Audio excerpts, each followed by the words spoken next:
Hi, my name is Rishi Kandel and I'm from National Academy of Education in Melbourne, and I look after compliance and marketing roles, and I am new to the industry and I wanted to learn as much as I could in this sector, so I found Vivacity and their workshop sessions around these topics.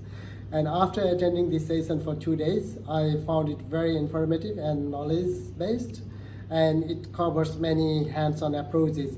And if you are in a management role in RTO sector, I would recommend to attend this session. And it provided me many information, but I can summarize that into 3 points.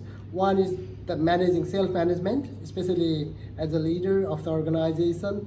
It gives you techniques and tricks that you can apply on daily basis, and motivating and empowering the team, which I think those 2 points are very critical for the success of your business.